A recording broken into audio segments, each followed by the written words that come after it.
Good evening, ladies and gentlemen. MC Motorsports broadcasting live from Rockingham for the Worldwide Racing League Truck Series. Alongside me is my good partner, Michael Matta. We got just under 5 minutes, actually just under 4 minutes left of practice here. 17 drivers have put down a lap. Looks like we have 18 drivers registered for the race. Charles Irwin being the only one not yet to set a practice time. Jonathan Cofield is on top with a 23.66, which is about a tenth and a half above Keith Ayers in second. Matta, we've been watching practice here for a little bit. What are we seeing so far? We're seeing a track that doesn't look fun to drive. It's looks like turn one is really going to be the problem area. A lot of guys are missing the corner. It looks like the front tires don't really have grip going into the corner, and it looks like it might be a little loose off. So the truck's really unbalanced. It's not planted in the track like other tracks. It's going to be really hard to get into the corner and not hit the wall, especially if you're 2x2. And I'm seeing a lot of these drivers getting a little side-by-side action in with them racing next to each other. Yeah, it doesn't look like it's very turn-friendly. At some moments, they start washing up towards the wall. They don't have all the grip that they want. Do we expect that to get any better or worse as the tires wear? Well, something I have been noticing, it's a partly cloudy day here, and the track temp is fluctuating a lot. When the cloud comes out, it's going down to about 80 track temp, and now with the sun out, baking on it for maybe about 10 minutes, it's up to 97. So this track is constantly changing. I don't see that changing throughout the race. It's just going to keep changing, and the drivers are going to have to adjust. Especially if it gets hotter, you have even less grip than they do going into turn one, where the tires just aren't connecting and they're going right up into the wall if they don't get on the brakes early enough. But those drivers who figure it out that the track temp's going down and up, those are going to be the drivers that succeed and save their tires.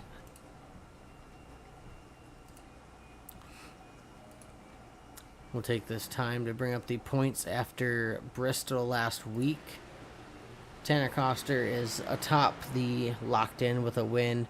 2 wins, 223 points, but what puts him on top is those 16 playoff points as compared to Javier Zapata, 204 points, 2 wins as well, 11 playoff points. And then our other race winners, Nicholas Lamb has 8 and Tyler Johnson has 5. Running down the rest of the list, we got a good couple drivers with some playoff points. Kevin Stanley has 6, sitting P6 in the points, 173 total points. That's 50 behind the leader and only 12 behind Jeffrey Smith, who is 1 spot ahead of him. Anthony Camarada does hold the final playoff spot at this moment, but with plenty of season left, I'm sure the drivers around that 12th place bubble are going to fluctuate and change quite a bit. And depending on how many more new winners we get, it's just going to make it that much harder to get in on points. It looked like early on, we got a new winner. It looked like each of the first 4 races, I think it was. And then the last 2, I think, have ended up being repeats. So we're going to see what these drivers can bring to the table this week, see if anybody new locks themselves in, or if any one of them 4 pick up a second or third win. Yeah, what I'm noticing is we got all those people in those top 12, they're all up there for the win every week. They're all people who could win, so you're not safe. You're not safe in 12th. You're not safe in 13th.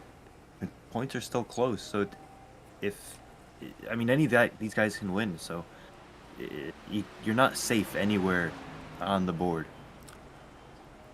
Yeah, that gap from being in the playoffs to being out of the playoffs is 42.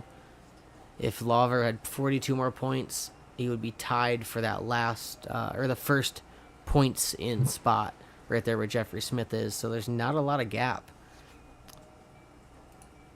And we got practice ending here and qualifying. Going to put down 2 fast laps.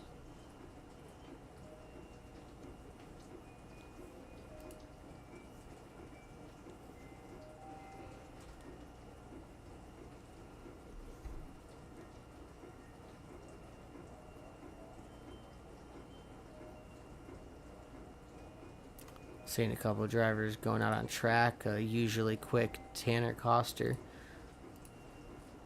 going out, warming up them tires. They're going to want heat in the tires so that they can perform at the max.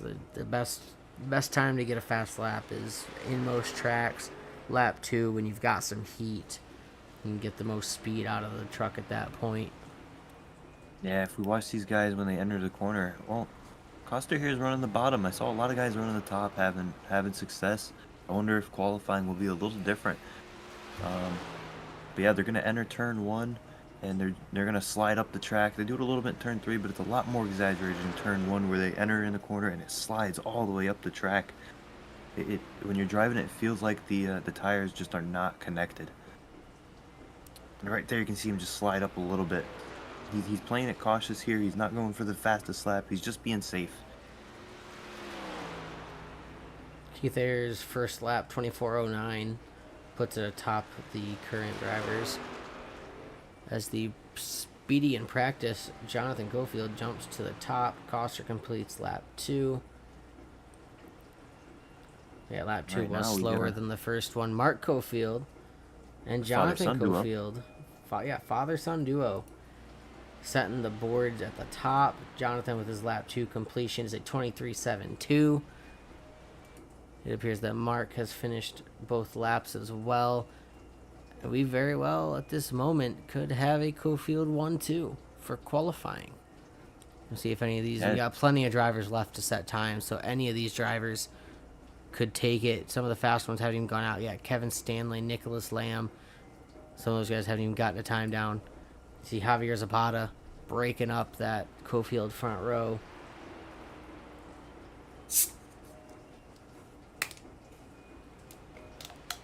Looks like he is done with laps. Checking with Lawver. Lawver's done as well. Sleeping Beauty coming to the end of lap 2. Looked like no gain on that. Bruno Latour's out there. I believe this is the end of a lap 2 as well.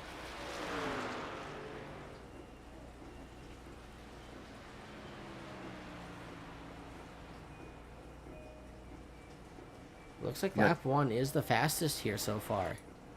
Yeah. For almost everybody except Jonathan. Got Jade Feathers out on track. He's just starting his first lap here.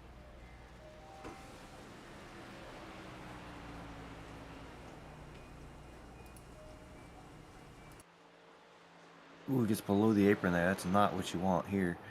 But he's still got another lap to try and get another go at it.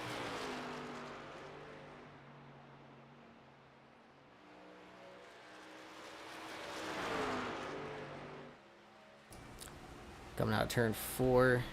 That's the start of lap 2. Yeah, we knew that wouldn't be a great lap since he did hit the apron, but Right on the high side through 1 and 2 that time. Staying very social distanced from that yellow line on lap 2. he dives it in, he runs the bottom, he hits the apron a little bit. It upset the truck, but we'll see what lap time he runs. Jumps up to 9th. 24.40. We've got Nicholas Land coming out to start his first lap, coming right out of pit road.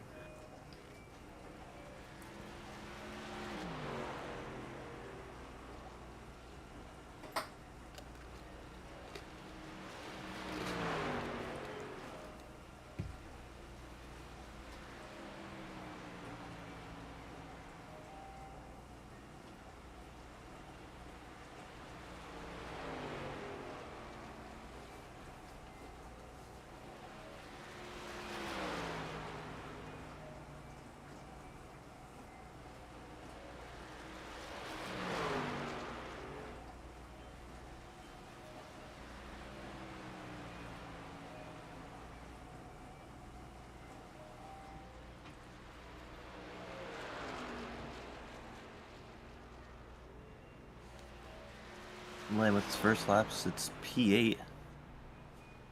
Coming around for another lap. Right in the middle there.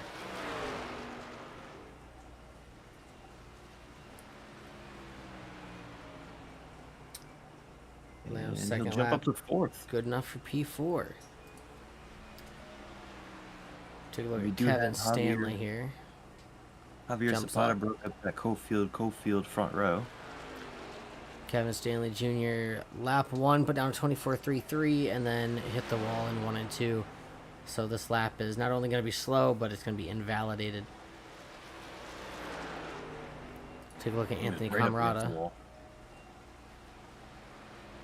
Camarada always a mid to front field contender. P10 with the first lap. Ooh, he hits the wall. Judging by the sound of that truck, he's lifted. He's no longer trying. The lap's not going to count.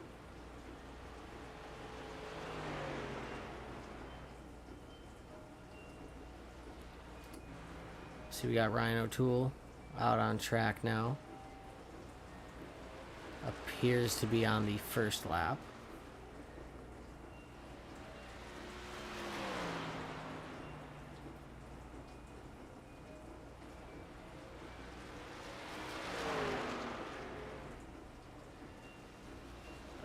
We got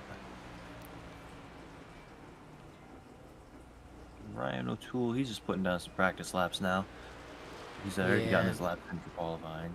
We've seen this a couple times. He probably invalidated both laps. I'm not seeing any time for the driver of the 15. 2 more drivers have not set times. That's Matt McDonald and Charles Irwin. Look at the time left. We've got about 3 minutes. And here comes Matt McDonald on track.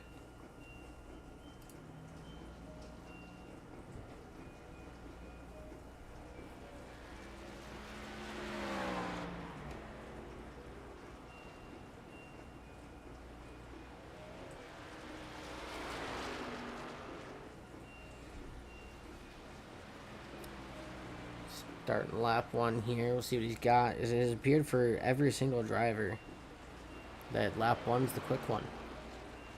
We don't normally see that.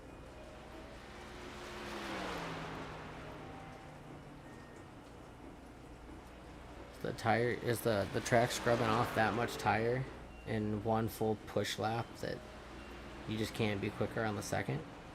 I know Rockingham does usually eat up some tires as he gets up to P9 right there. Still pushing for it. He gets a little loose out of the corner. Fast is on the edge of loose and out of control, so that could be good or bad for the driver of the 11. He ran the bottom there. We'll see if it picks up. Yeah. And fastest lap on the second at 24 flat. So only 2 drivers were able to get their fastest lap on the second lap. That's our pole sitter, Jonathan Cofield, and P4 of Matt McDonald. Those were the only ones to get faster on the second lap. Yeah, and what we saw there was Matt went down to the bottom in turn 3 and 4, or as his first lap, he took the high side. So I wonder if there is a little bit of speed down there in the bottom. So you can see he's practicing that bottom line in both turns now. He must like the bottom after getting that fast qualifying lap in 3 and 4 running the bottom.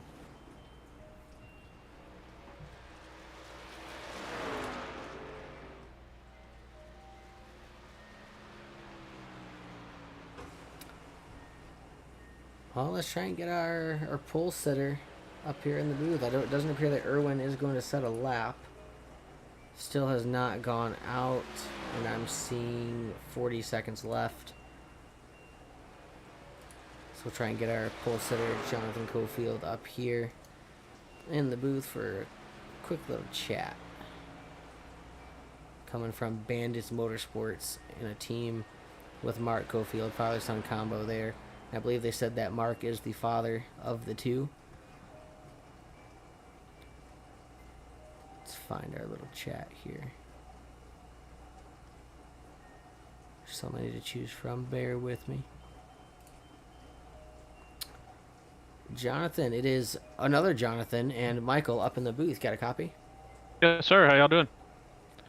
Doing pretty good. You got a pretty quick time out there, just under a tenth quicker than Zapata, which is, believe it or not, quite a gap for qualifying for this group of guys. They tend to keep the front row within a tenth of each other. How's the track feeling, and what were you able to do there to make your second lap the fastest? Most of the field, you and McDonald were the only 2 to get faster on the second lap. So how's it feeling? It's not too bad. Turn one, you really got to back it up. A lot of people overdrive that corner, but if you can get on the brakes early and really get some momentum off, you can turn a fast lap and just run in the high side, trying to get as close as you can as to the guardrail there. Yeah, it seems like turn one is really the problem area tonight for a lot of guys. Really can drive it in there and hit the wall if you're not careful. Yeah, it's gonna be a fun race. Just like I said, Dad invited me in here. My Tuesday night league is between seasons right now. Just come in here, not cause any trouble, and have a good time. Yeah, almost had a Cofield front row. Gonna have to get on him about that. Yeah, Zabata had to break that one up. Well, listen, we'll send you back down there to your team with your father, who's starting directly behind you there in P3. Solid laps from both of you. And maybe we'll be talking to you again at the end of the race. Yeah, man, appreciate it. Again, that was pole sitter Jonathan Cofield setting down a quick time in that number 58 Silverado. We're going to pull up the qualifying results here real quick. As they're going pacing around. Javier Zapata right there behind our Cofield, P1. And then the other Cofield is P3 in the 97. Matt McDonald, Nicholas Lamb, Keith Ayers, Wilmore, Tanner Coster, Reginald Harris, Kevin Stanley Jr., Camrata, Kyle Lawver, Jade Feathers, Brandon Alessi, and Brandon Ressler. Sleeping Beauty, Bruno Latour, and Charles Irwin make out the field. And then at the very back end is Ryan O'Toole. Looks like we got the lights off this time by, so we're gonna get going green. Nope. Yes. Pace car pulls off. Green. The field takes the green. We are underway here at Rockingham.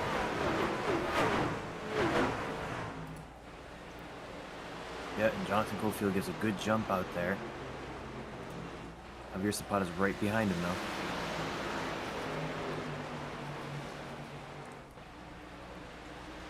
Three different lines from the top three drivers through 3 and 4, top, middle, and bottom. Yeah, That this top track does get...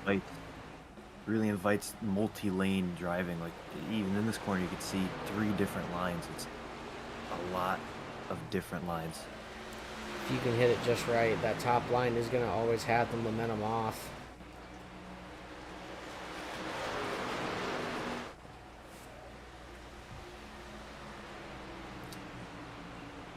Jonathan Cofield stretching that lead up to about 4/10 over Javier Zapata.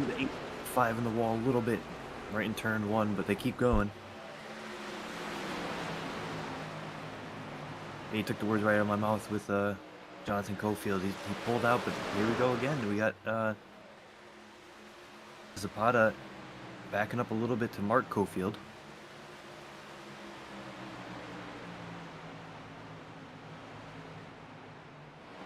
Got a little bit of a battle back here with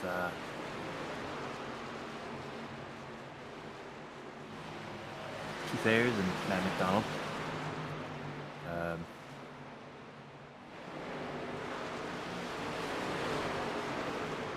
There we are.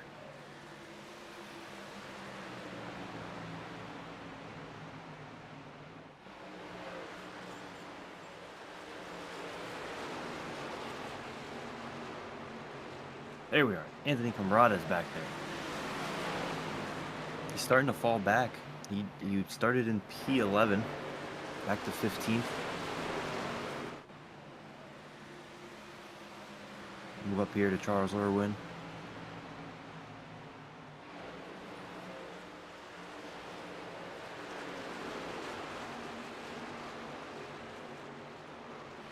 Pretty much single file throughout the whole field. Not any side-by-side. I think people are just playing it easy with the way the track is. It's hard to stay side-by-side. The truck just wants to slide up the track, so if you got someone on your outside, it's real treacherous for them.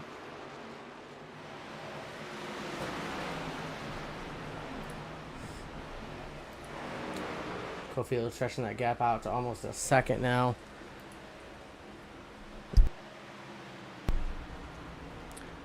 Looks like there was an incident at some point with Tyler Johnson. He's down 2 laps at this point. Work our way through the field a little bit. We got Nicholas Lamb right ahead of Keith Ayers and Tanner Coster. A little bit further back is Will Moore and Kevin Stanley Jr. The next two back are Jade Feathers and Reginald Harris. Brandon Alessi and Charles Irwin going at it for P12. Kyle Lover all alone in P14.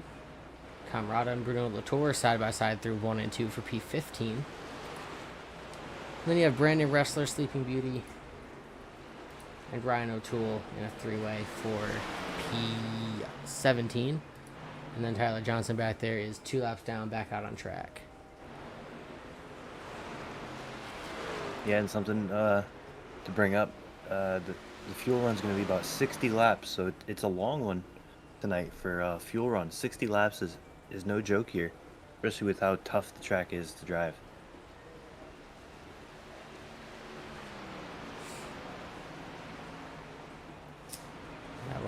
That lead just continues to grow for Jonathan. 11 laps through with 11 laps led.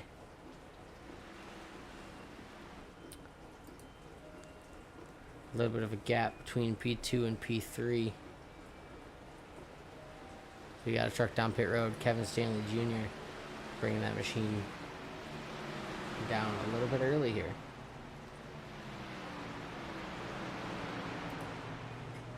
Yeah, he got into the wall a little bit earlier. I'm wondering if he got just a little bit of damage and is just trying to fix it.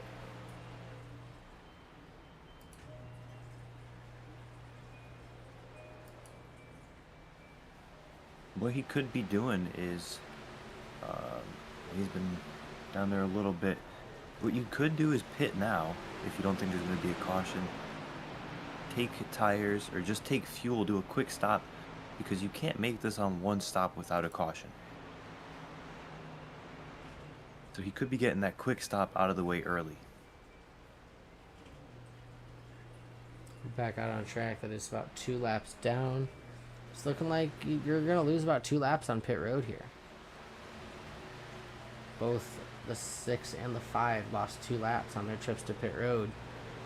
And he's about half a track ahead of the leader still before a 3rd lap. So if he took tires, he's going to have some better life and be able to pull away from the leader to not lose that 3rd lap.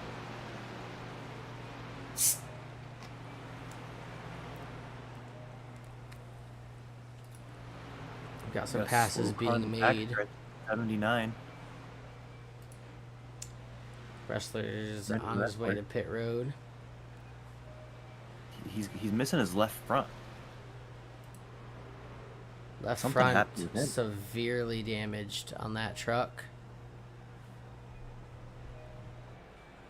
He was slowed down the backstretch. I'm wondering if, well, that's the left side. He had to have hit someone or the inside wall.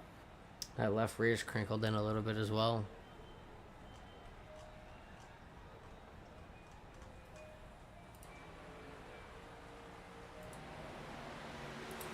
.1 second gap stretched out here by Jonathan over Javier Zapata.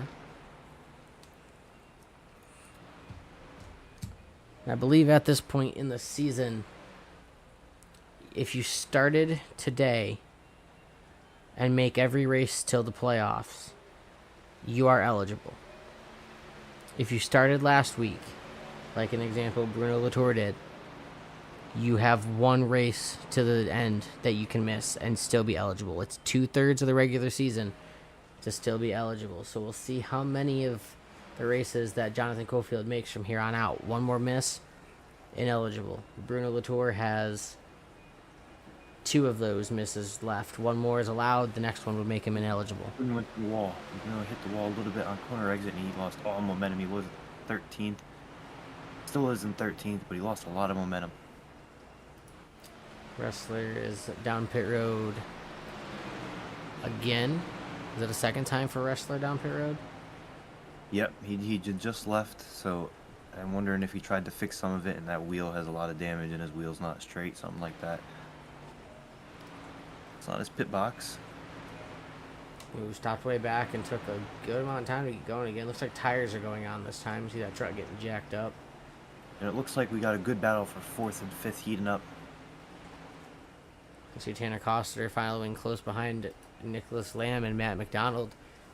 That is the battle for P4. What we're seeing is both lines are really good. Neither of them are really dominant. The top might have a little bit of an advantage right now, but for a lot of that battle, Matt McDonald was holding really well on the bottom.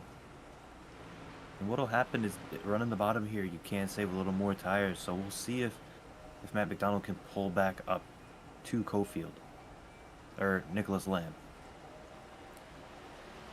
Looks like our next closest battle might be background Keith Ayers and Charles Irwin. They got a little gap between them, but they're battling for that P7. The 11th through 16th is really close, with 11th and 12th going for it. Wrestler is making his way out of pit road again, 6 laps down, P20 at this point. Reginald Harris is slow off of turn 2. Jade Feathers hard into the wall. Gonna lose a good couple spots here, and there's probably some good damage to that right front.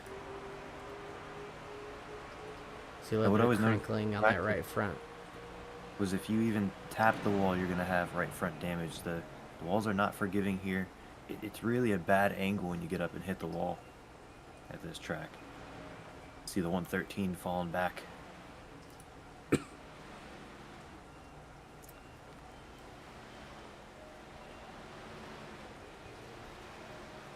You have Sleeping Beauty down pit road. And I believe that truck did fall a lap down on pace. I think I saw the leaders go by a few laps ago. This is a long stop here. Does have that right front damage. Currently down there in the stall for 54 seconds. Check back in with our leader up front, Jonathan Cofield, 2.4 ahead of Javier Zapata, and still gaining. Yeah, Coming he's up on a finish right now. Coming up, and I believe that's Tyler Johnson in the still misnumbered. That is supposed to be the number 6.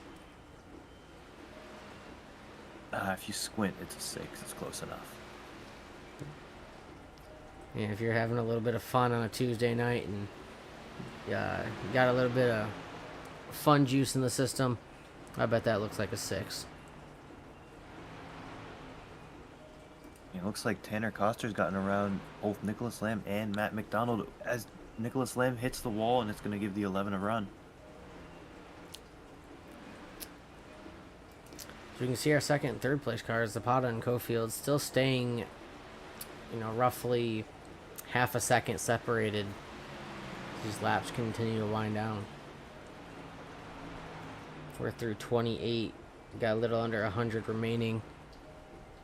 Ryan O'Toole up 7 spots is P12.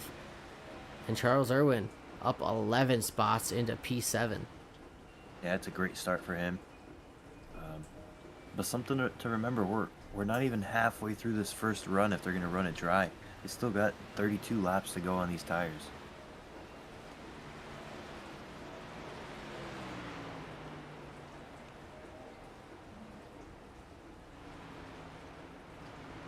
It looks like everybody's just about single file, starting to get spaced out. I think everybody's got about 2/10 between each other at the very least. Checking a little deeper in the field, P14's Bruno Latour up 3 from his start. Pretty disappointing finish in his WRL debut last week. Had a lot of fighting after being in an initial wreck, made it quite a ways back up through the grid, and then had to retire the truck early due to damage from getting collected in another incident. So we're looking for a good finish out of Bruno here. And something I'm hearing over the radio is Keith Ayers is coming to pit road this time. He doesn't have any damage. I wonder if this is a strategy call.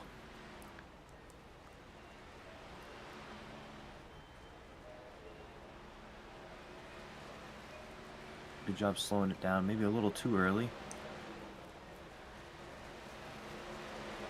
Another vehicle behind is Jade Feathers, following Keith down into the pits. And these guys have 4 sets of tires, so they have tires to use.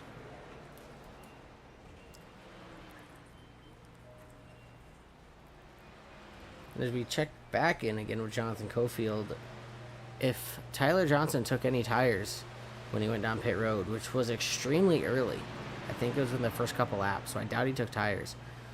He's not gaining too much too quickly as he gets a little brush of the wall there in 1 and 2. Just kind of staying the same gap behind that lap car ahead.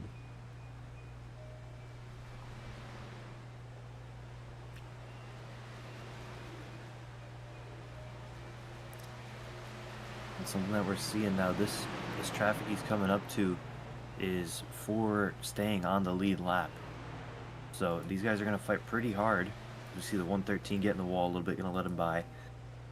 Ooh, Brandon Alessi off pace a little bit ahead. Don't know what quite happened there. You see slides up in front of the 58. This is for staying on the lead lap. Reginald Harris falls a lap down through that corner. Brandon Alessi is next. And the next two are, looks like Kyle Lawver and then Tyler Johnson yet again. Starting to pull away with that lap traffic. Going to get past all them other trucks. Bruno Latour, the front of that group.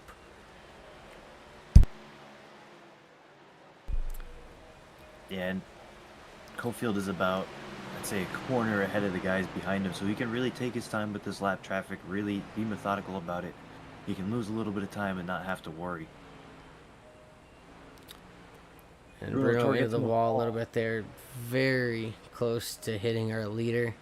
And I'm seeing a lot of drivers, Bruno, Brandon Alessi, even Jonathan's done it a couple times. They're starting to get even tighter. The tires are wearing, they're turning less, they're brushing the wall in the middle of the corner. They're doing it on exit. The wall's going to get them wherever it can. And like I said, we still have at least 20 laps if they run this dry. So if they abuse their tires early, it's going to start showing. It might be why those guys pit just a few minutes ago. They might have just done too much with the tires.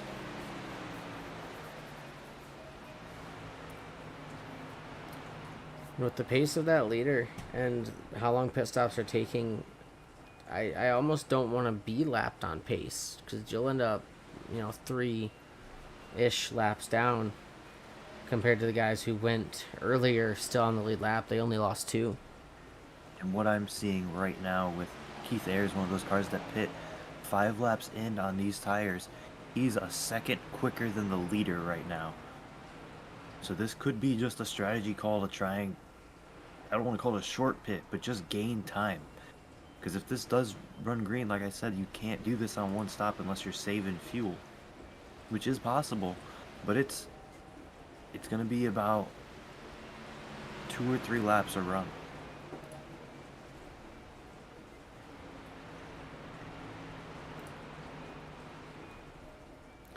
We got 10 on the lead lap. The next car to be lapped is Ryan O'Toole, about half a straightaway ahead of the leader. We got a slow car on the backstretch.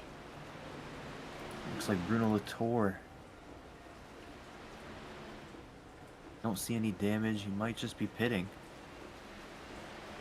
Yeah, has not came down pit road yet. Nothing too serious on the left front of that truck.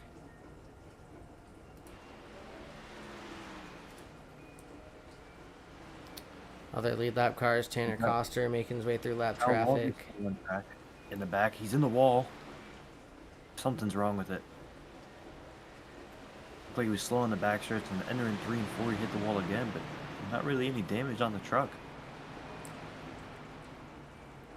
It was as second, third, and fourth were going by him as that battle's heating up for second and third. Tanner Coster close behind Zapata and Mark Cofield. Just kind of watching along. We've got Zapata 24 coming in. very slow. Got split down the back. Sleeping Beauty down pit road again. Zapata's coming down. And Alessi's in. These guys are short pitting their fuel a little bit. Keith Ayers Looks like they're P14 calling it even. interrupting this P2 battle. Someone to keep an eye on here would be, who was it? Keith Ayers. The first guy to come down pit road. Let's see how much time he gained on the leader. We have Cofield still on track.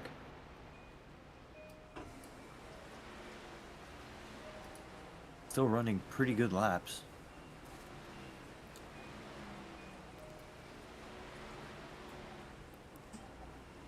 Ooh, something to watch there. Coming down pit road, Mark Cofield got a little tap in the back from Bruno. Ooh. Coster makes pit road speed. That was a great entry there. Is currently ahead of Mark Cofield. We have the leader coming in now, Jonathan Cofield. Now that incident there with Bruno and Mark Cofield, I wonder if... Oh, and the yellow comes out. Caution is out. Looks like second place. Nicholas Lamb. Some of those guys up there. Matt McDonald were involved. I'm seeing something with Bruno Latour on the incident chart.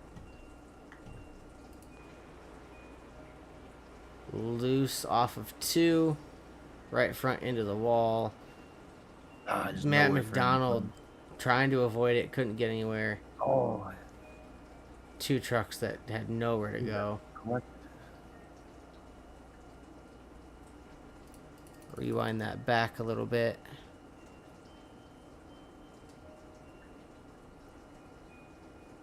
So we find the 11 of Matt McDonald.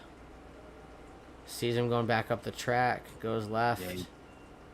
Nowhere to go. Netcode really does make that worse than it was. But they were going to hit.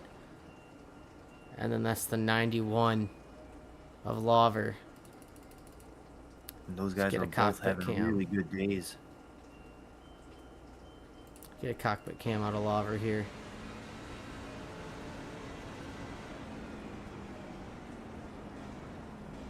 Slowing it down, downshifting, nowhere to go as well.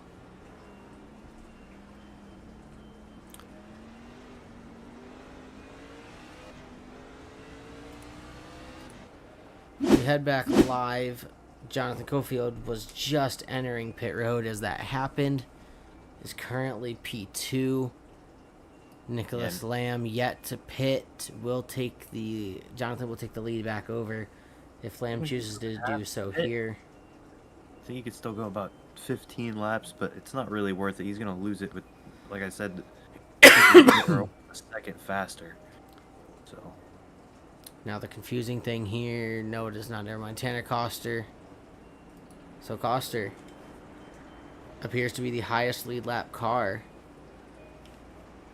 Unless my looking is wrong. No, they were a lap down, but still ahead of the leader. So they're going to get the wave around.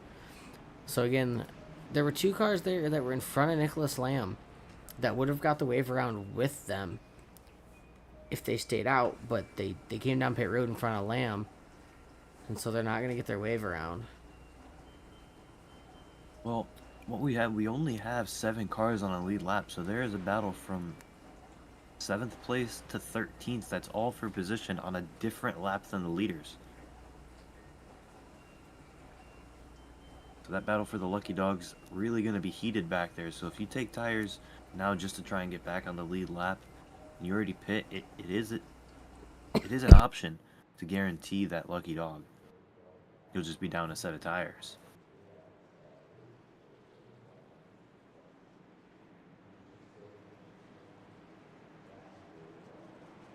Green flag, green flag. Green flag is back in the air. Semi-even start from Jonathan Cofield and Charles Irwin.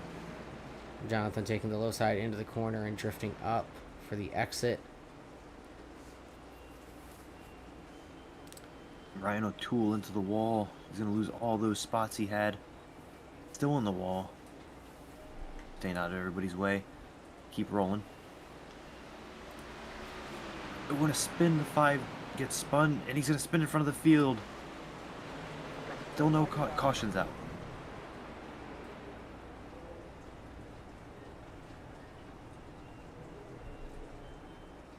Looked like he got a little bump in turn 4. Saved it and then couldn't save it again. A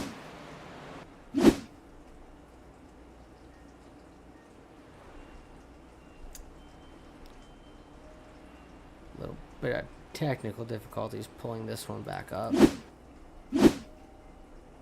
Starts a little behind that. So we back this one up a little bit, starting on the 5 of Kevin Stanley. Runs high through the corner.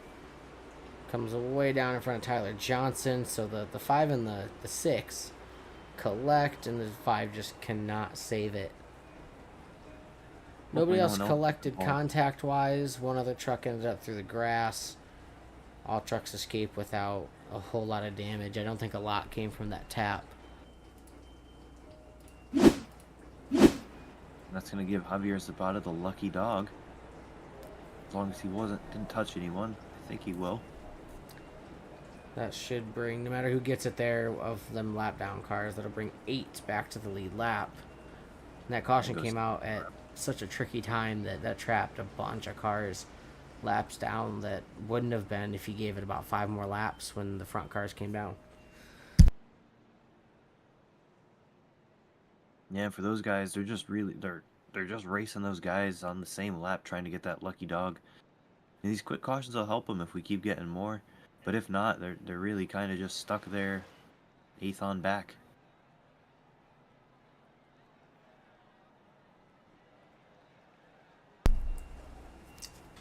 Second caution of the night, 52 laps completed. Jonathan Cofield has led all but a couple. These guys still can't make it on fuel from here, so they're going to have to stop one more time at least. I think the earliest you're going to make it is about lap 65 or 70. Yeah, they're still about 10-15 laps away. So, now the interesting thing is, will people come in early? We saw that just if you short pit, you can gain some. But if that caution comes out, you'll be in trouble.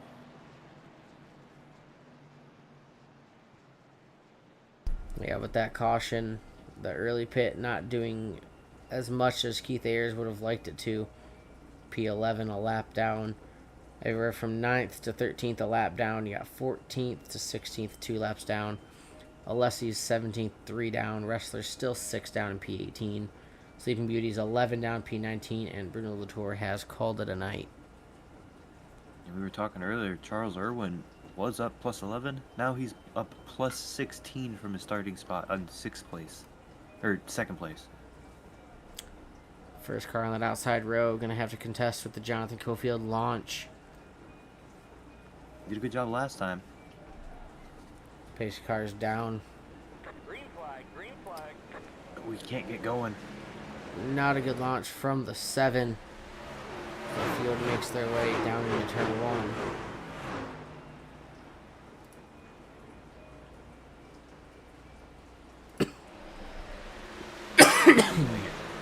Good jump here. Almost a 2nd lead already.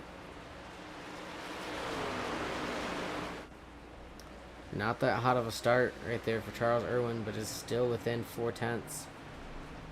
But that 58 is so strong through entry and exit, and just hitting the corners extremely well. That lead is just going to grow and grow. Yeah, I was watching him in practice. He has just such a smooth wheel here. This place is really tough to be smooth. There's a lot of bumps for the corners, but he was able to just hold the wheel really smooth. As we see Charles Irwin getting a little bit of a run on him. He's closing a little bit.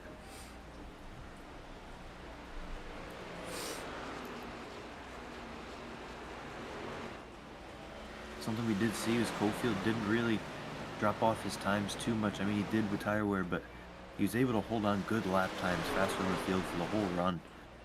So, I mean, we're looking at it now. I think Irwin might be the only one who will be able to keep up with him on a long run, or at least short run.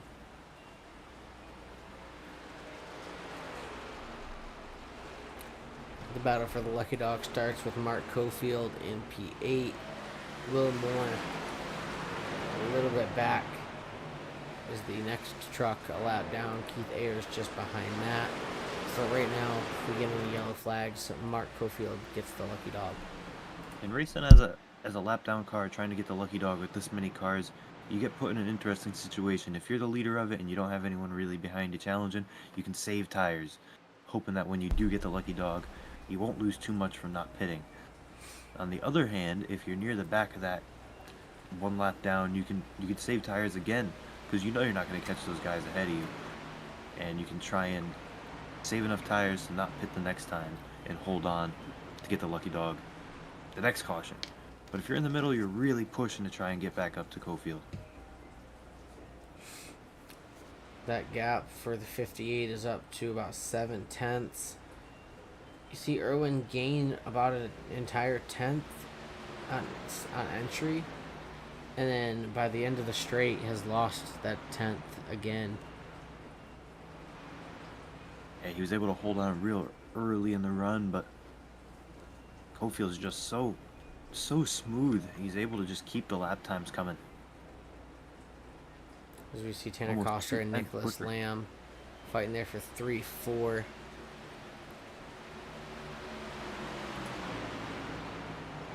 As Mark Cofield now has the 8 of Will Moore on his tail end. That is the fight for the lucky dog. Yep. So I'm saying that leader of that lap down race can only save his tires and hope for it. If there's no one behind him with Will Moore behind him, he's gonna have to push. Looks like Will Moore's gonna run up to his outside.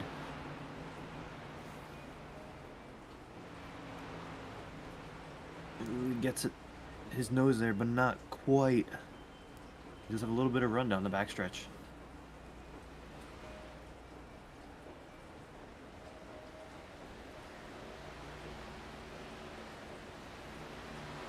Looks like the bottom and the top are really even right now. Looks like the top might be a little better in 1 and 2 than it is in 3 and 4. But everybody just kind of minding their business right now. Everyone's single file. Still got a long race ahead, only halfway through. Another driver that we could talk about being in kind of a good spot that they can save a lot of tire and fuel. Javier Zapata. Last car in the lead lap in that P8 spot. Does not have to run super hard because he's not going to lose positions for quite a while. Can save a lot of that tire to go longer than some of the others who might want to come down pit road and get them tires. Yeah, but as you say that, Jonathan Cofield's catching him quick though, to put him a lap down. 24 just exited 2, and he just exited 2 there, so it's only a few seconds, only 3 seconds back, and he's losing it quick.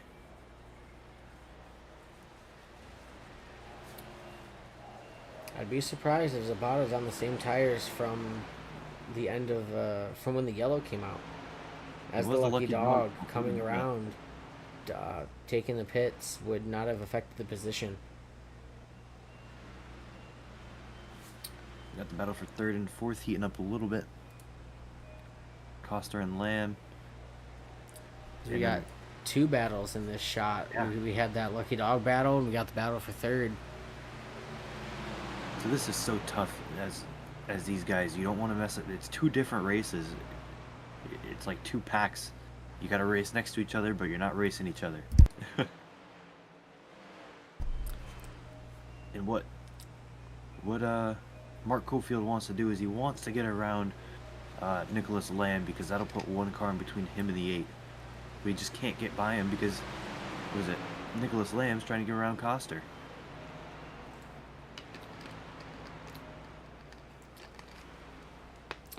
Mark getting the nose inside Lamb. Lamb gets into the wall a little bit there, slows him down. It's going to give Mark an advantage into the corner.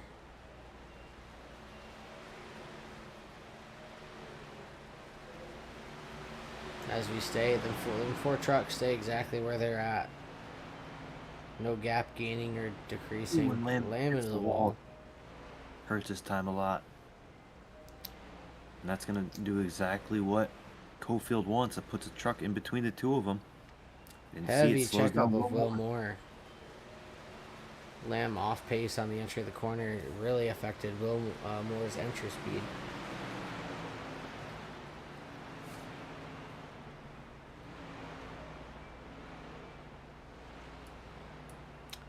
Check And back yeah, in like on we're saying, Keith Ayers. Just kind of all Zapata has alone. one lap.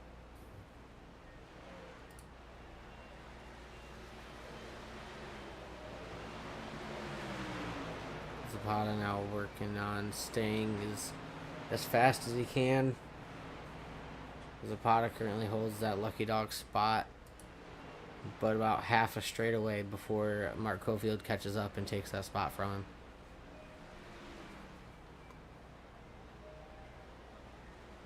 We got Resler coming down pit road.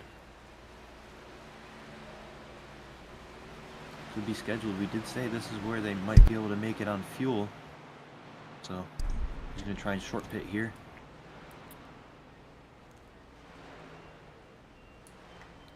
Even though he is 7 laps down. We check on Reginald Harris. Back there, brushed the wall a little bit. Looks like has Lawver a lap down right behind him, so not a battle for position we see here. Check in with Jade Feathers on track. Currently not around anybody for position as well. Sleeping Beauty just behind that on an entirely different lap. There's about 8 laps. Nine laps to separate the 75 from the 87. Ryan O'Toole. Over on the leaderboard, we got a couple more cars going 2 laps down. Reginald Harris appears to be having connectivity issues, blinking quite a bit there. Brushing the wall as well. And if you're in the 15 spot right now, Ryan O'Toole, you're kind of scared of that 113. The way he's blinking like that, you might not know if he makes a move from a high to a low line if you're starting to pass. And you only really try and make the pass if you know you can make the pass, because if he blinks out and comes back and you're inside him, it's get real hairy real quick. Anthony Camarada's coming up on that little side-by-side right now on the lead lap in P7. Gonna take that spot, that 6th spot away from Reginald Harris. Check back in at Cofield, Mark Cofield, that is, getting right up there for that lucky dog spot on Zapata. Will Moore has fallen back a little ways. Jonathan's lead has increased to 2.9 seconds. Something I'm seeing, Cofield has fallen off a little bit, and Charles Irwin is running the same exact lap time as him now. They're really even at the moment. So I wonder if there's going to be a turning point where Irwin gets a little bit faster than Cofield and starts running him back down.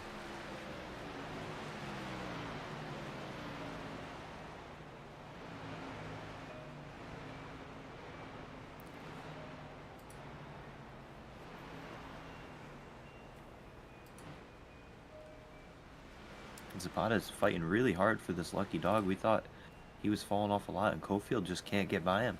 Mark Cofield, that is. With the speed that the 24 has been running with here in these last handful of laps, maybe he was saving falling a lap down intentionally and then planning on fighting to keep it. Or keep the lucky dog, that is. Something that's happened in Keith Ayers, the first one to pit last time, he's going to be the first one to pit this time. Down in turn 2, still has half a lap to go before he pits.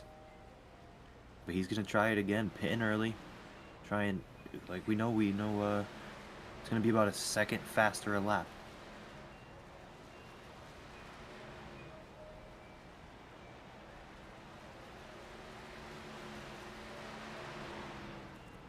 So he'll be someone to watch. He enters in P13 if he gains any at the end of the run.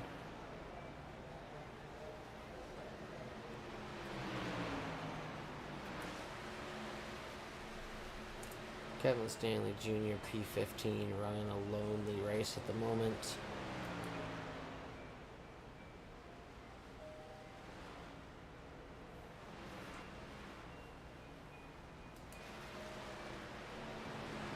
Oh, we missed it. Tanner Coster got by Charles Irwin.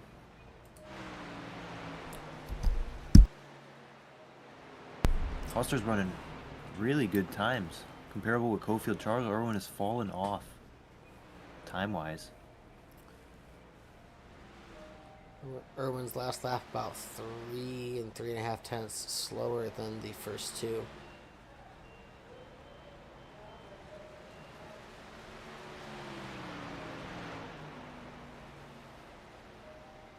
as Cofield puts another car a lap down. The 113. Gonna put 6 cars on a lead lap. Now the gap to Mark Cofield to try and get that lucky dog spot from the 113. 113's entering 1. Mark Cofield's exiting 4, so it's about an entire straightaway and about half a corner difference between those trucks. Yeah, it's a big gap there for them. And there goes Keith Ayers, who just took tires, absolutely cruising by these people because they're on older tires. That's how much of a difference these fresh tires are going to make. Cofield's gonna have to make up a lot of time. He's only about a 10th quicker a lap than the guy in front of him.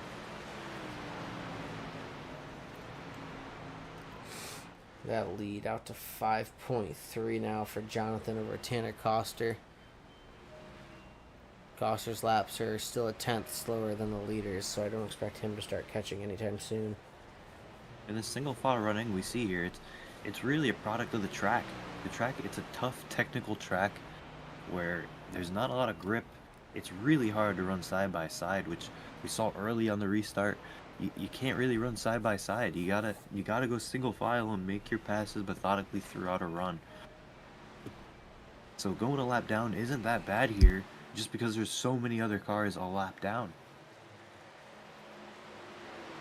I mean, if you're any of them top 6 and pit and only go a lap down, you know, you'll fall to 11th, but you'll have fresher tires. You'll climb your way back up there in no time.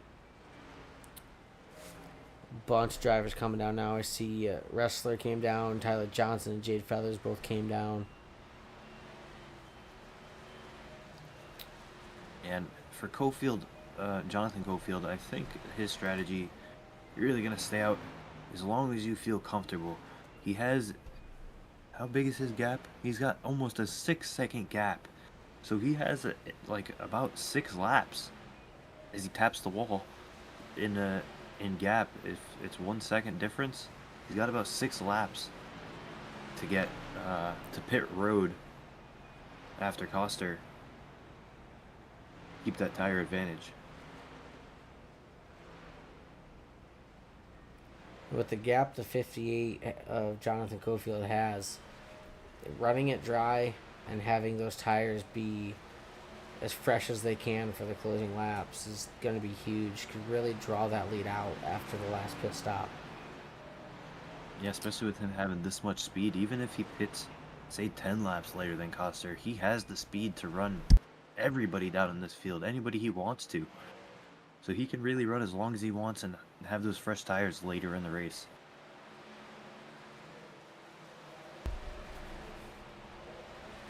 And with the lap car situation, that there's so many different things going on right now. You have 4 cars from 7th to 10th a lap down. 17th and 19th of Brendan Wrestler. Looks like they might have tangled coming off pit road. Wrestler and Jade Feathers looked like were both slow as the cars went by. Yeah, I think Wrestler's Wrestler's just going to come back down. Might consider parking it at this point as well. he's been in and out the P19, past 2 17 laps. laps down. Just going in and out as Coster comes down pit road from P2. And there's a lot of damage on Wrestler's truck again on that left front. That tire's cambered outwards, it looks like. Tough night for the driver of the 79. We saw Tanner Coster coming down. Pretty clean truck, that 77. Seems to keep it that way every week and finds a way to run in the top 5, top 3, even the lead. We got the 58th on a lot of traffic right now. He's going to pit this time by only 1 lap later, 1 or 2 laps later than P2.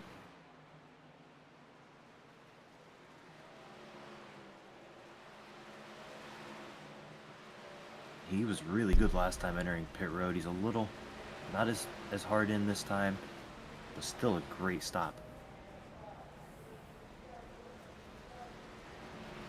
That will cycle the lead back over to Charles Irwin.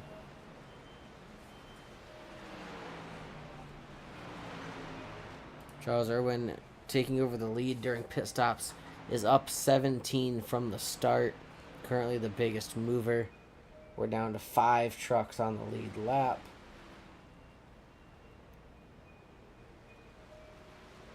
These guys, they should be able to make it another 10 laps. At least our guys on the lead lap can make it another 10 laps. So if there's a strategy, run this all the way out. Put them about 105 and give them a 20 lap run where they can run as hard as they want. Not have to save anything. Yeah, those top It four really are all proved it. down on laps 46 and 47. Get roughly 60 laps on them. Make it to about 100 to 105, as you were saying. Gonna try and go as long as they can. And the Caution is yellow out. flag is out. That's going to change this race. Brandon Alessi involved. Kevin Stanley involved. Yeah. That's gonna mix up a lot. And once again, Kevin Stanley involved in something. So we watch here from the far chase on the 40 of Alessi.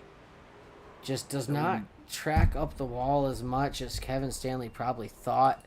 As they come together, you can see the moment of contact. Yeah, unless The he's just kind of 40s. running his own line. Yeah, the 40's got quite a bit of room to the wall. The 5 probably assumes he's going to take it to the wall. We'll As we got back the it leaders up. coming in. And the speed that the 40 had, that was the difference of tires here as well. Watch as the 40 down the straightaway into turn 1 just comes flying up. Yeah. We go on board with Kevin Stanley in the blind spot, and then all of a sudden, contact.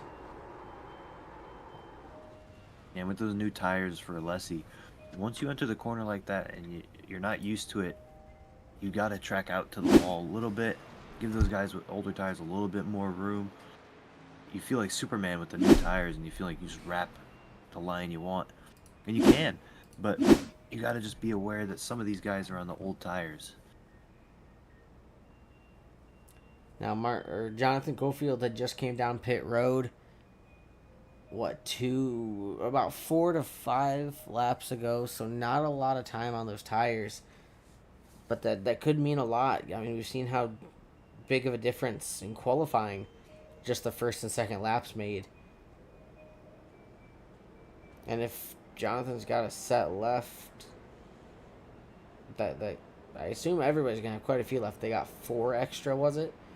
And if anything, they've used 2 or 3. So most trucks should have a set even after this, if we get any more yellows. Yeah, and this is the first restart we're going to see where we're not going to have a Cofield on the front row.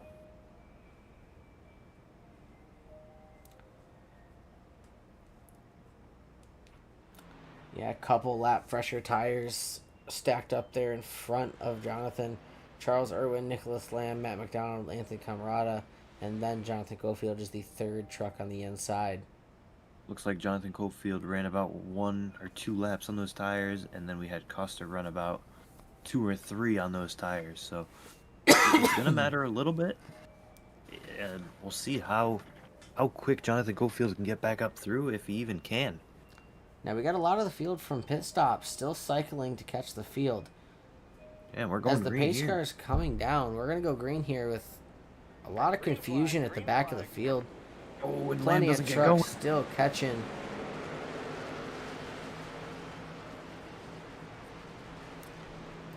Charles Irwin out in front of Anthony Camarada, and Jonathan Cofield just followed that inside line and is And look at already Cofield go. into P2 as we enter turn 3 on the first lap after the restart. If you're Charles Irwin, you wanted to see those other cars hold him up a lot longer. See if he'd And he eat up had any the tire. In 1 or 2 corners. The thing is, we saw last run is Irwin was just as fast as Cofield, so he's going to be able to hold on. It's just that Cofield is so good on the long run.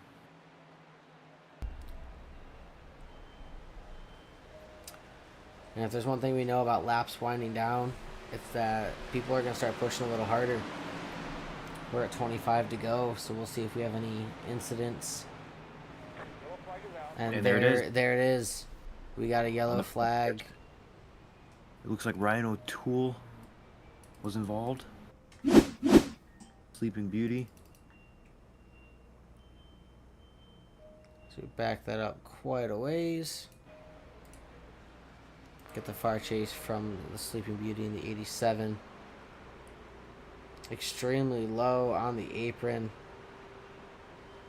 Gets loose and right in front of the 40, collects the 40 as well. 40 almost made it by. Did a good job checking up, but once he There hit was the wall, there was a blown motor as well. That was Sleeping Beauty, who ended up jumping to the pits. and I'm not sure if this is what Irwin wanted or if it's not what he wanted. He was holding pretty good, about half a second up, but this is going to put Jonathan Cofield right next to him on the restart. And if you're any of these drivers, you're wondering when the last yellow is going to be and when to put on a set of tires. Especially if you're a lap down or in the top 6 that are on the lead lap. Jonathan's been quick. I'm not sure how much. We've seen how important the tires are, but with how quick he's been, if you're not close enough with fresh tires, it's not going to matter. Yeah, I think these guys have at least 1 or 2 left. So they have options here. As we see there, Mark Cofield gets the lucky dog after fighting for it for so long, continuing to lose the lucky dog position to other trucks being put a lap down. That's going to be 7 trucks on the lead lap.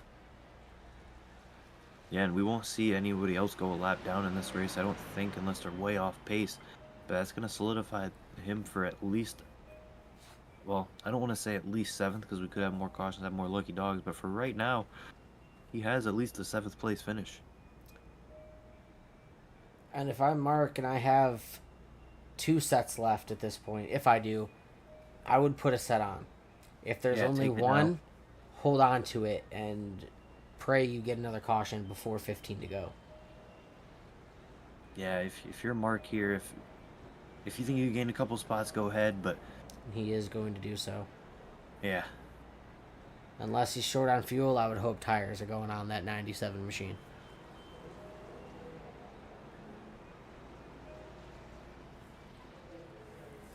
So he has 2 options now. He can really try and save in case there's another caution. And the other guys will probably put their tires on and he'll come out up front with a little bit worse tires.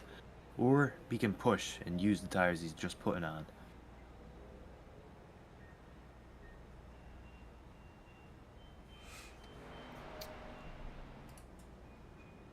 They are doubled up this time, so they will be going green. So that's going to give Mark Cofield not a lot of time to get back out and catch up. He's rolling away from the pit stall this time. So in his position now, he's probably not going to catch the field. He's probably just going to want to save these tires. He just put on as much as he can as the pace car pulls off. Green, green, green. Charles Irwin with a good launch there.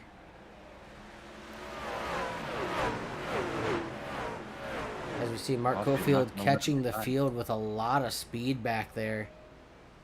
Didn't quite get to him. Cofield hits the back of him. Tanner Coster squeezes on by and then up into the 7.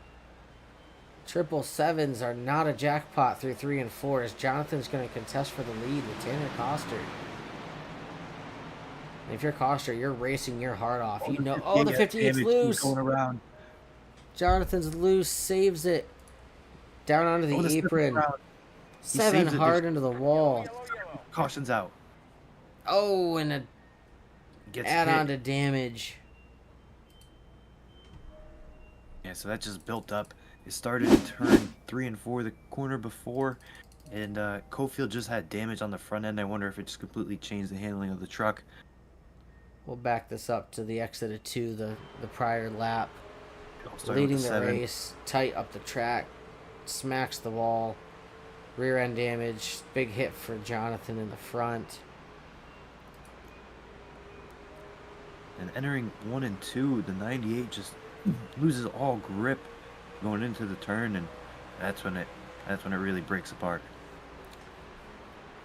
Here's where Jonathan gets loose, misses mostly everybody, and then the 7 goes around on his own as well. Brought to caution him getting up into the track, and then he just And slammed the 75 just out of nowhere. And we've got Nicholas Lamb, Matt McDonald, and Cofield down pit road. Matt McDonald wasn't involved, but he is down pit road. Wonder if he's taking that last set. I He does have a believe little that bit of left damage. I believe that gave So the he lucky dog to Wilmore in the 8. And again, the hard charger that Wilmore is to be in a spot to fight at the end. Looks like lucky dog and going to come down and hopefully take tires. As Tanner Coster and Anthony Camarada are up there. Mark Cofield back in the top 3. Nicholas Lamb. Jonathan Cofield, I believe, is back on track. Yeah, and those top 3, only 3 guys stayed out. Everyone else pit. The lap difference on those trucks is going to be about 10 to 15 laps. Coster was down on 91. Camarada was down on 96. Mark Cofield was down just before that restart, 103. And then everybody else that's coming down now, lap 107. That includes Nicholas Lamb, Jonathan Cofield, Matt McDonald, Will Moore, Charles Irwin, all going to be down pit road. Irwin probably going to have a lot of damage, but is rolling out of the box and not going to lose a lap here. Did Cofield get all of his damage fixed? I think that's going to be the real question. It looks like his truck is completely fixed. I think he's still the fastest truck, but I wonder if there's some underlying damage still under there. Both fenders and the front end do look good. Back end looks intact as well. Quarter panels are all straight. We'll see what the 58 has for the end of this race. Strongest runner all night. Rear end's the 7 as the 7 tries to move the wall of turn 2 outwards a little bit, and it doesn't go anywhere. Unfortunate for that driver. Camarada's up in second. He's had a pretty just slow night. Nothing flashy, but he's been up there. Pace car is off. Into the restart zone we go. Tanner Coster with control. Gets a great launch. A little bit. Nicholas Lamb moves to the inside of Camarada, who's still slow through 1 and 2. Camarada gets turned by Reginald Harris. Oh, Kevin Stanley barely avoids it. and you were saying this earlier. If we get 1 cautions, it gets more aggressive and aggressive late. And it's leading to caution after caution after a very green flag dominant race. As we go back to the restart here with Camarada. Not a great start on the outside there. Maybe a wrong gear. See Nicholas Lamb move to the inside. In front of Jonathan Cofield. Really slow on the top. The 11, the 6, and here goes the 113. Yeah. And then and that destroyed the right front of that 5 truck. That had a lot more damage come from that than we thought. The fender falls off. The tires pointed outwards. I wonder which way that wheel's facing. Way further left than it needs to be. That's not ideal for these guys, but where is he on track? He's down pit road. He is 5 laps down, so I'm sure he'll get that mostly all fixed because he has nothing really to lose. That's going to give Zapata the lucky dog, but he's down pit road. It looks like Lawver. No, he's not. Lawver's getting the lucky dog on that one. I see that the time gap was about 50 seconds. Passes Charles Irwin. Okay. Who's in the pits. Passes Camarada, who's in the pits. As long as That's Camarada and Irwin stay on the lead lap, Lawver is going to start 9th. Lucky dog being sent to the end. Yeah, it's brought 9 cars on the lead lap. We only had 7 before. If there's anything that I have to say I've noticed about this field and that I can put big respect on, is that unless their truck is quite literally unrepairable, undrivable, or blown motor, they stay in it. Sleeping Beauty's down there, I don't know how many laps down. Brandon Ressler's been down pit road like 8 times it looks like, and 24 laps down, but still turning laps. They're out here to get experience. Once they can't compete anymore, they're just trying to learn the rest of the drivers and learn the trucks. A good example is Kevin Stanley. He was in that wreck 5 laps down, and he fixed the truck, and he's back out there. There's a truck 4 laps down ahead of him, 10 laps behind him. He's not racing anybody right now. So, yeah, a big congrats to the guys staying out there. It's not fun all the time, but you're definitely learning while you're out there. Lights are off on the pace car. Cofield back on the front row, but Mark Cofield this time, P2. Jonathan is sitting right behind him in P4. Tanner Coster is our control car into the Geico restart zone. Green, green, green. Really great start again from the 77. Nobody's had time to time up the 77, as that's only a second restart in control. With 12 laps to go, our odds of a double Cofield 1-2 at the end seem to look pretty high. Coster's on about 10 lap different tires compared to the 3 guys behind him. Yeah, the tire difference between him and Jonathan Cofield are about 15 laps. But something that could save him is they were only maybe 5 laps green. Maybe 6.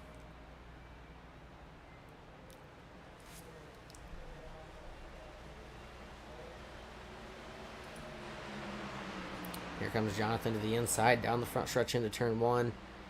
And Lamb runs Mark Cofield high into the wall through 1 and 2. An aggressive dive to the inside from the driver of the 37. Lets Matt McDonald slip by into that P3. Yeah, they keep going, and I mean, who but Jonathan Cofield at the front of the field? Oh, he has Lamb going around. Flag is out.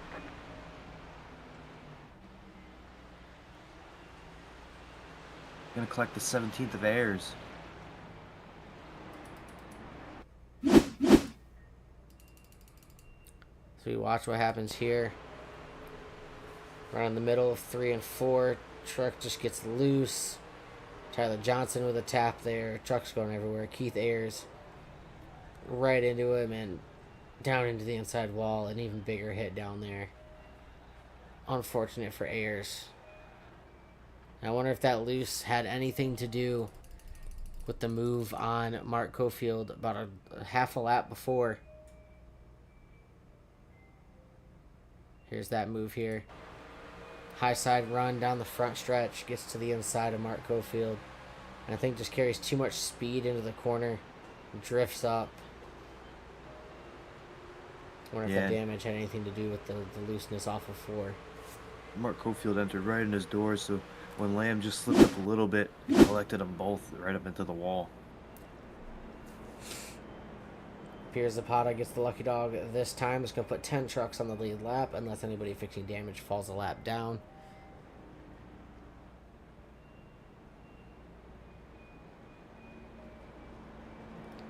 Now I got a question for you. Do you think anybody has anything for Jonathan Cofield? I honestly don't think so. And it looks like Tyler Johnson and Reginald Harris getting a little something back there under yellow. Go see what that was.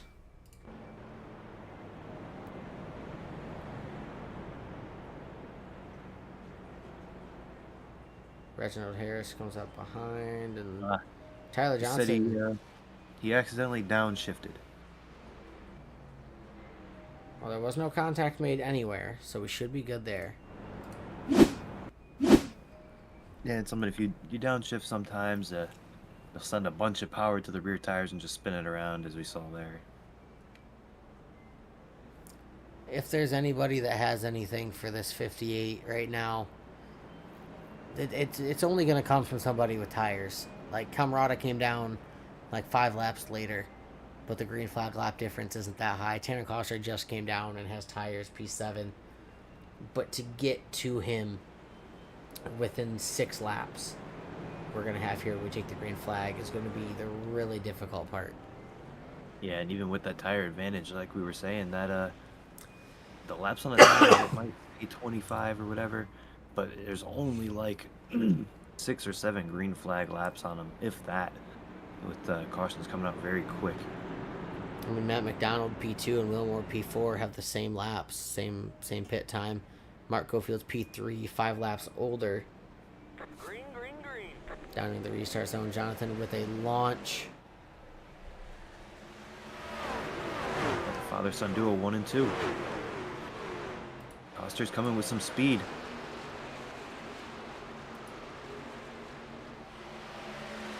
Tanner Coster, knowing he's got the newest tires and the best chance, is not going to waste any time. He's going to make any move he can to clear.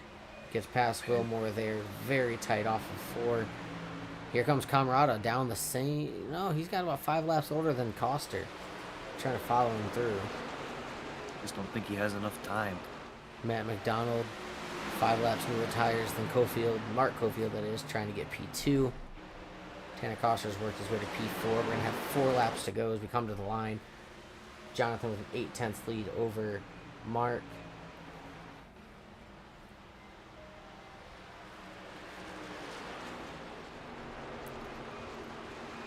Looks like the best Tanner might be able to do is second. He's got to get by these guys, but he's having a tough time.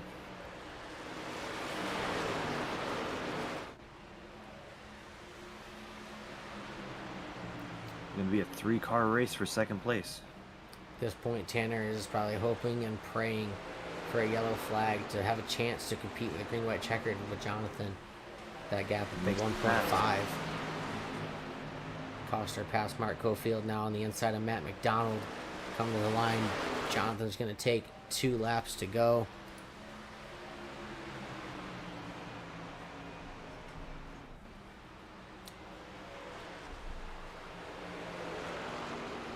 And Matt McDonald's really holding on really well on the top against those new tires. Yellow's out. Yellow is out, and that's going to be exactly what Tanner Coster is going to want.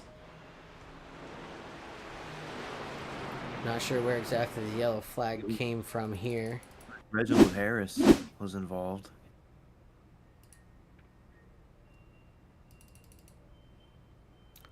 Reginald Harris, and it looks like the 91 slides up, gets into the left rear.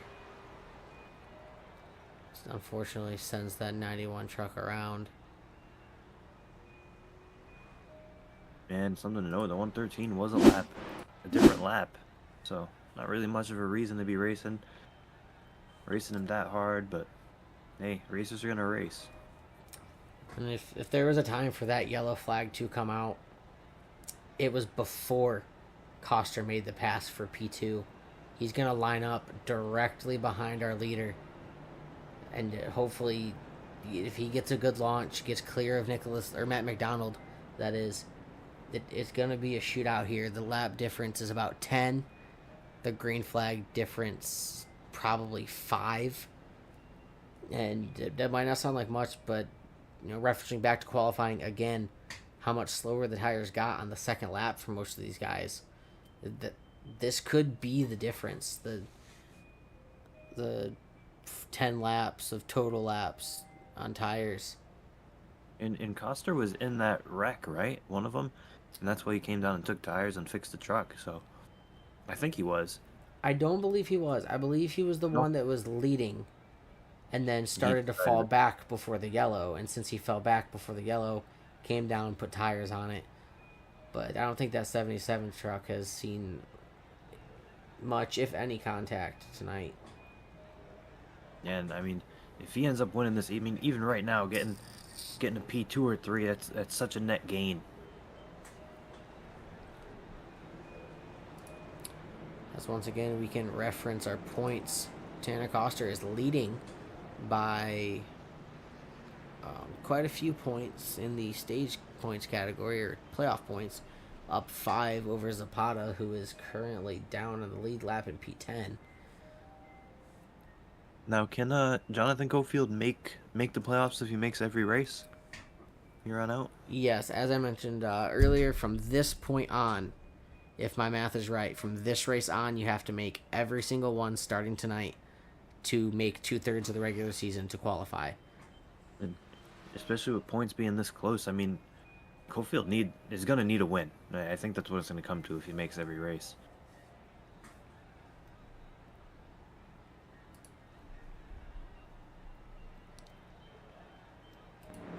We talk about it every week. Will Moore not being there the whole race, and then at the end, look at him P6.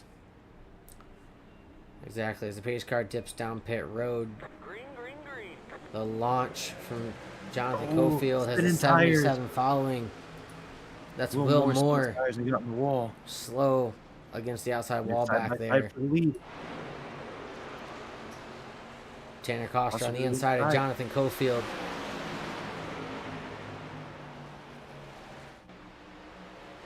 Down through Really 3 and good 4. around through the middle of the corner to exit. That top side's Right. got the run. White flag. 1 lap to go here at Rockingham. He's going to really have to push it.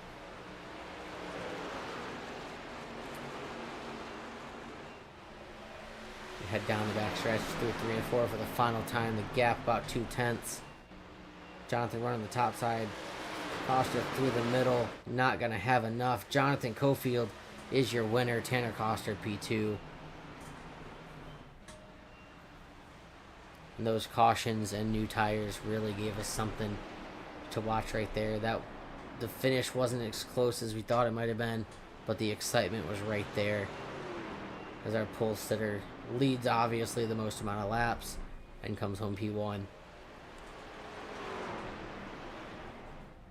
And Will Moore, after starting P6 there, ends up 10th after spinning the tires on the restart.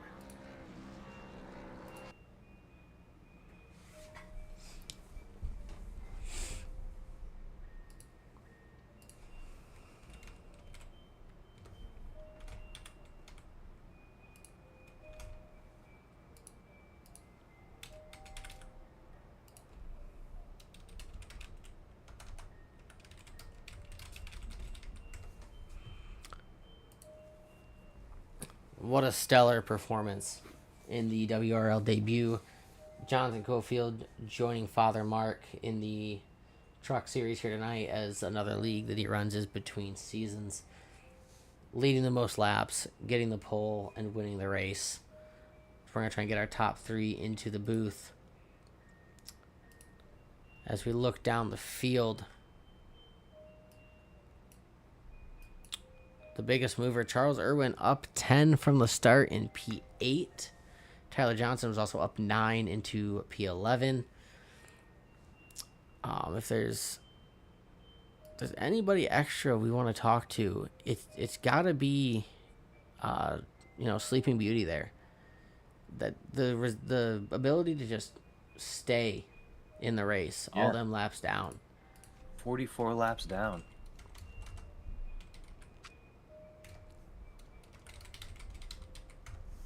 And that's tough, because you stay out there all that time, you think, oh, maybe someone else will get in a wreck, and then you finish almost completely last after running the whole thing with probably a damaged truck, but he was out there, so definitely learned. And seeing from Discord names there, the name Sleeping Beauty that we've been seeing and referencing all season, the real name there is Ryan Tabay, if I'm pronouncing that right. So when we pull them up into the booth, we'll be talking to Ryan, Sleeping Beauty, driver of the 87. Does look like the first person ready, though, is our race winner, Jonathan. It is again Jonathan and Michael in the booth. Got a copy? Yes, sir. I got you. We spoke to you pre-race after setting the pole. You came out here, you led a great chunk of the laps. You had solid long run speed all night. Just you give us your point of view of how it went the entire night for you. Yeah, I had a good run all night. A couple of cautions there at the end kind of scared me a little bit. Went a lap down, had to get a lucky dog, but all in all, it was a good race. Probably one of the cleanest races I've had at Rockingham here lately. So kudos to all the guys in this league for keeping it straight and not causing a whole lot of chaos. Usually it gets a little fuzzy toward the end. Stack everybody up. Everybody's wanting to get positions, so that kind of happens. But all in all, good race.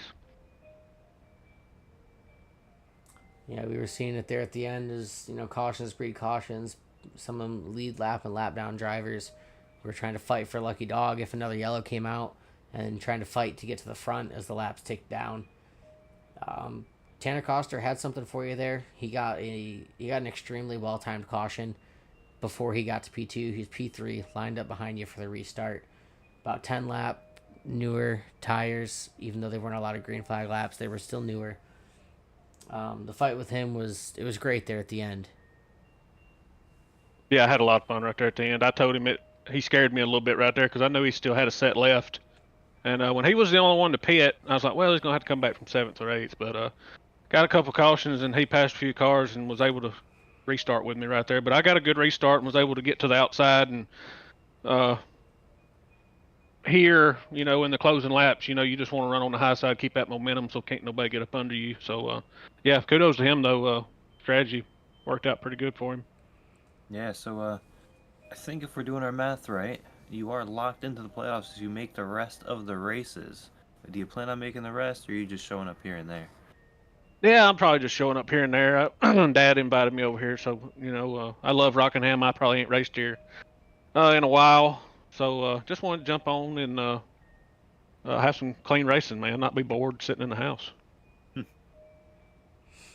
Well, it was great to watch the absolute dominance that you put on tonight. The extremely fast pull lap and just pulling out almost 6 seconds of lead during the longest green flag run of the night. We definitely look forward to any other races that you make. And congratulations tonight. Give any shout outs that you got. Yeah, just you guys on the broadcast. Can't wait to go back and watch it. Finna do that right now. Everybody in the league, all the admins, appreciate them letting me come in here at such short notice.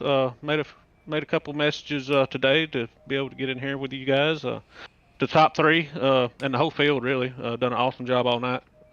Didn't really have that many cautions. Cofield Asphalt Refinishing, Cofield Supply and Service, SM Racing Products. If you ain't got a button box, go check those guys out. Type in Bandits 1, save you a little money. Absolutely. Well, congratulations on the win tonight, and we'll see if next time we see you on track. Thank you, sir. Jonathan Gofield, the race winner tonight.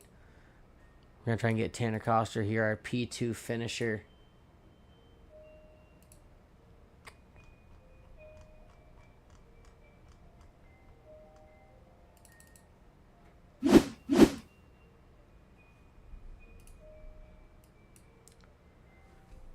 Tanner, Jonathan, and Michael in the booth. Got a copy? Gotcha. Hey, man, what a run for you there at the end. You were able to have the right time cautions and the right set of tires. What more did you need there to try and have a little bit more of a fight or take the win from Jonathan? About 40 lap tires fresher than he had. He was lights out. I knew there was no way I was probably going to beat him straight up. I knew it was going to have to be pit cycle or strategy or something. So I saw them coming for tires with 15 to go or whatever, and I thought I'll hold off and maybe we'll get a late one and I can try something, and it almost worked, but no, he was definitely the truck of the field tonight. He was by far the guy that should have won, so. Absolutely. Yeah, we were watching the restart after you got your freshest tires, with all the lap down cars, resulting from I'd call it a poorly timed caution for them earlier in the race that trapped so many 1 and 2 laps down. You only had to fall to 7th, and you got almost all those positions up to P2 within 2 or 3 laps. Yeah, I mean, like you were saying, the only thing that could have been, I also agree, could have been better for you was newer tires. I mean, that yellow came out before you got to P2, so you had the P3 restart behind the leader, and just the tires weren't fresh enough, and he agreed, like you said, lights out. But solid points day for you. Going to keep your points lead. You're going to add some playoff points for a P2. You get 3 more of those. And just so far, fantastic season from you. Yeah, it's good to keep rolling off some decent finishes. Last week was a bit of a struggle with Bristol, but managed to top 10 anyway. So get back into the top couple of spots here is nice.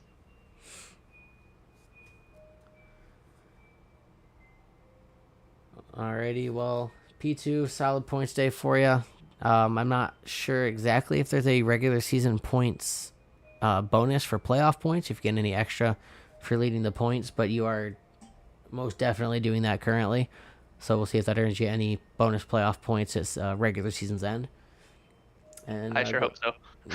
it definitely, playoff points are definitely huge because even if, if you're locked in with only one win, but you got a bunch of P2s and P3s, you could be seated first in the playoffs come that time. But Right. with your 2 wins and lots of top threes, you're pacing to be the number 1 seeded playoff driver. Yeah, hopefully we can keep it going. Absolutely. Well, if Matta, do you got anything for Coster? Next week, we are at. Where is it? Is it? That's not Phoenix. Where is it? I looked at it before. Let me bring it up real quick.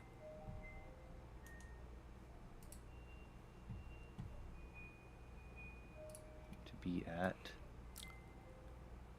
Texas. Texas, yes, Texas. Oh man, not one of my favorites, but You already answered my question. yeah, that big wide turn one, I'm not a huge fan of, but we'll try it anyway and see what we can do. You've had some good finishes the whole season so far. Hopefully we'll see you up there next time. And, you got any shout-outs? Just the guys that put the league on. I say it every time I'm in here. I get a lot of slack when things don't go right, like some of the short tracks we did, and everybody gets frustrated. But it's say it every time. It's fun to have somewhere to race. So big thanks to those guys. Absolutely. Well, we'll let you go for the night. Congratulations on the solid finish, and we'll see you on track next week. Thanks, guys. Tanner Coster, your P2 finisher. So we move on to Matt McDonald, P3. Bring him on up, Matt McDonald. Matt, Jonathan, and Michael in the booth. Got a copy? Yeah, how are you guys? We're doing great. Good. Just watching an Great run. exciting finish there in front of you. P3 Awesome. tonight, solid points, extra playoff point. How are you feeling after the toughness that was the Rock tonight? Yeah, you know what? Very, very happy to finish third. Boy, Jonathan had a rocket ship. He was excellent, and even like Tanner and I were talking about the idea of we were trying to save our stuff the first run, and I was waiting for his lap times to drop, and they weren't. So I was like, oh, this could be a long night. But I felt like we had a top three for sure truck. And at the end there, I was like, oh, we might have a shot. But yeah, it was overall very, very happy. I was gonna say it was fun running a lot of green laps and kind of playing that into it a little bit. So no, we got lucky at a couple spots with the cautions, and overall had a good truck, and we're very, very happy with how it finished. And it was fun racing Jonathan, Tanner, Mark. Um, Again, it was really, really enjoyable to kind of race with them and race around them. So yeah, overall happy, can't complain, and looking forward to Texas next week. So yeah, you were saying Cofield was really the star of the show, and one of the reasons was he held the wheel so straight through the corners, and you said he never really dropped off times. And this track is bumpy. You want to walk us through just how hard it is, especially restarts. You really don't want to be too wide here. You notice you guys got single file real quick. Want to explain that? Yeah, I was gonna say I think you're right, right? Like it's one of those things being like if I found today the truck was pretty tight. It wasn't loose, which was nice, but because of the bumps, if you miss your, especially on exit, if you're missing your spots, you end up getting loose. And if you're underneath guys, like so you early on in the run like that when we get single file, I think it's just the idea of everyone recognizing that if we can pull away, then we can race. Where rather than the idea of being like if we're all over each other, we're just going to end up where both cars are going to miss their exit, and then we're in trouble. So I think it was kind of a combination of understanding what this track means, and as much as you can run multiple grooves, you also want to kind of get going and get away from everybody else. So I was happy to see kind of again those top five. I think we all kind of understood that we could get away from the pack, and then we could kind of run. And so that was kind of at least our mentality. But yeah, the track it's very, very bumpy, and especially I tried to run the bottom line to save some of my stuff, and you feel especially in 3 and 4, there's a couple of bumps where but they also signal to you to be like, all right, it's time to go. I should be full throttle at this point. So you use those stuff as well to try to kind of guide you. But yeah, overall, I thought the racing was pretty good tonight, and was happy to see compared to what would kind of happen the last couple of weeks. Yeah, getting back from some short tracks to a little bit longer of a track here. Yeah, We got our money's worth out of the green flag today. Gave totally. gave race control a little break with the yellow flag, but we always love to see the green flag runs. Yeah, I think and just it adds an element of kind of also the strategy into it. Like it's worth saving your stuff then, or even those last couple of cautions, who had tires left and who didn't. yeah, and the long green flag run and then the yellow flag in the middle of pit stops, it really brought in multiple different battles. You had Jonathan running away, you had second, third fighting each other, and then you'd have fourth, fifth, and sixth together. But then you had like ninth and 10th lap down fighting for Lucky Dog. And as the next green flag run went on, Mark Cofield was leading the Lucky Dog fight, but Jonathan kept putting trucks a lap down. And we'd watch, Mark run that car down and get the Lucky Dog spot back, and just kept fighting. So there were many different battles within the race. No matter where you looked, there were trucks fighting each other. So everyone put on a hell of a show tonight, including you bringing it P3. I mean, we saw you fighting pretty hard at one point with a couple guys, and you really held a solid line through every corner and were able to basically beat everybody for the position. Yeah, it was again. I enjoy this track. It's a fun track, and looking forward to Texas. Absolutely. Well, have you given shout outs yet? I don't know if we got there. Go ahead and give any if you haven't. Yeah, I was gonna say I would definitely give a shout out to my family back here and kids and my wife. As I say, it's fun to race, but they're also fantastic with the idea of letting that happen. And again to my teammates, it is fun racing within our chat, both Dash and Turf, on the idea of kind of like we have a fun time when we race, and so I appreciate being in the chat with them and running with them. And again, thanks to both of you. It's fun to go back and watch these races, and it's fun to kind of go back and watch it actually like a race. So I again really appreciate that you guys are broadcasting, and a shout out to, again, the name's going to escape me, but whoever was running the race today for us, I think it was number 23, race control there. Again, it's just a help. So really appreciate all the guys who are trying to help and making this thing run. So I appreciate all that, and yeah, off to next week. Absolutely. Well, we'll let you go for the night. Congratulations on the solid points finish. We'll see you at Texas. Alrighty, sounds good. Thanks, guys. That was our P3 finisher of Matt McDonald. Not seeing anybody left in chat for any more interviews. Ryan Tabay, Sleeping Beauty, did not make it to the waiting room at this point. So we're going to go into our post-race breakdown here. We'll pull up the results page real quick.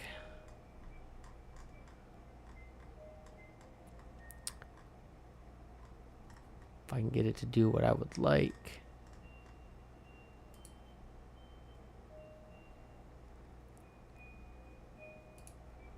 There we go. Race results. Again, Jonathan Cofield bringing it home P1. The gap could have been so much wider if there was green flag racing till the end, but bringing it home over Tanner Coster and Matt McDonald. Mark Cofield brings it P4. Solid fight back from being lapped down to bring it into the top 5. Anthony Camarada, Javier Zapata 5-6. Charles Irwin, Kyle Lawver, Will Moore, Tyler Johnson round out our top 10. And we got Reginald Harris, Brandon Alessi, Kevin Stanley Jr., and a what-if scenario of Keith Ayers doing that early pit strategy. Been interesting to see where he was. We got in a few wrecks there. Then P16, you had Brandon Wrestler, Jade Feathers 17th, Ryan O'Toole 18th, Sleeping Beauty 19th, and rounding out the field, Bruno Latour 20th.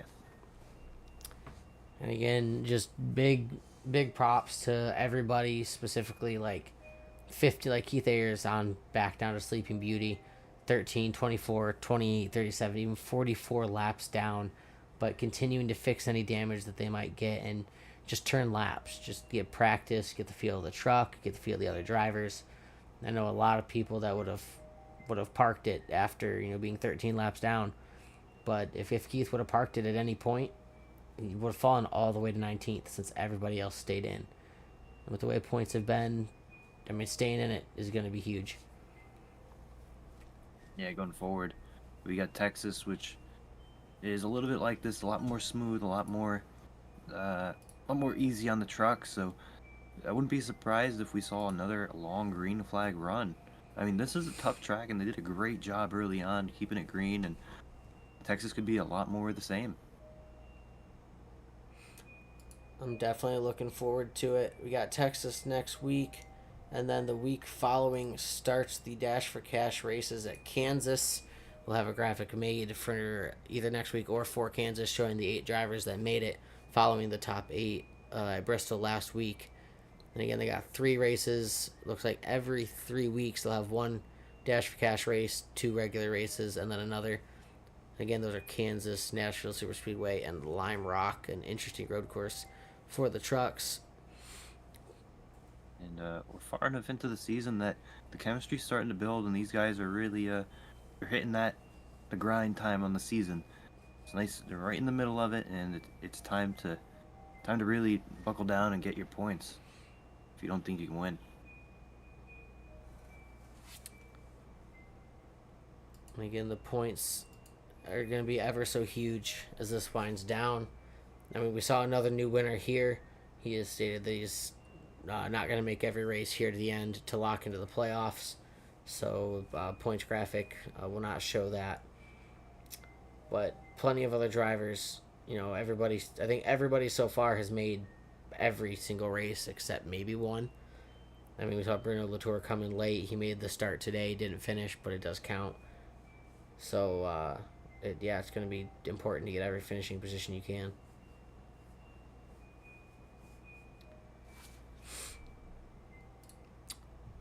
Alrighty. Well, that is going to be all from us here at MC Motorsports Broadcasting tonight. We'll see everybody next week at Texas Motor Speedway for what looks to be 110 scheduled laps. Another 8:15 p.m. Eastern qualifying time. So we'll see everybody next week, and have a great night.